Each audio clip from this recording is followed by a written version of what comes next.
Hi there. In this video we're going to work on chord practice number 2. Chord practice number 2 uses C and G7 and it's in 4/4. Our progression is 2 measures of C, then 1 measure of G7, and then 1 more measure of C. Okay? I'm going to play it once through for you. I'm going to use the simplest version of the chords, the 3-note version here.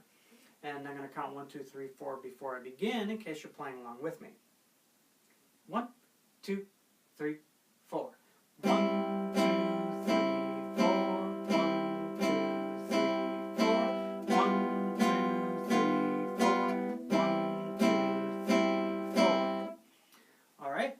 If you're using the larger chord shapes like the 4-string C and G7 chords or even the 5-string C and G, and then the 6-string G7 chord, if you want to give yourself a challenge, then you can practice that, but might be difficult at first.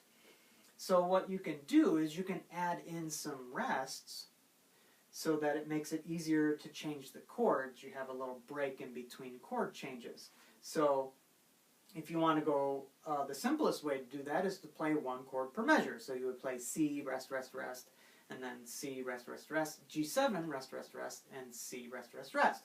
And while you're resting, if you have a chord change, then you go ahead and get your fingers ready as soon as possible so that you're ready to go when it's time to play the chords. So I'll use the 4-string chords this time.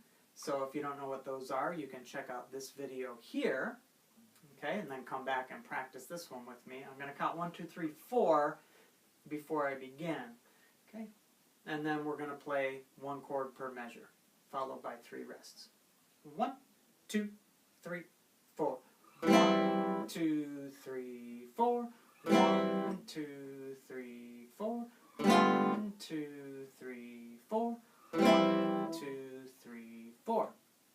So if you were watching my left hand, then you may have noticed that even though I was resting, I switched my fingers as fast as I, could, well, or quickly enough, so that I had way enough time to get my pick ready and strum the chord.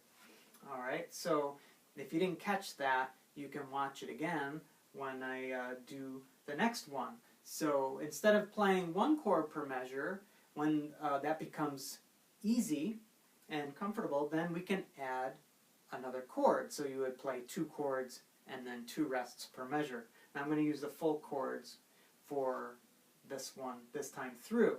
So watch how my fingers move real early, okay, when I need to change chords. Okay. 1, 2, 3, 4. 1, 2, 3, 4. 1, 2, 3, 4. 1, 2, 3, 4. 1, 2, 3, 4. Alright, so that's with 2 chords and then 2 rests. When that becomes comfortable, then you add 1 more chord. So you play 3 chords and 1 rest per measure. Okay, let's do that. 1, 2, 3, 4. 1, 2, 3, 4. 1, 2, 3, 4. 1, 2, 3, 4. 1, 2, 3, 4. Alright, and then when you're ready to take away that last rest, then you can play all 4 chords per measure. So let's do that. 1, 2, 3, 4. 1, 2, 3, 4. 1, 2, 3, 4. 1, 2, 3, 4. Okay, so there you go. That's chord practice number 2.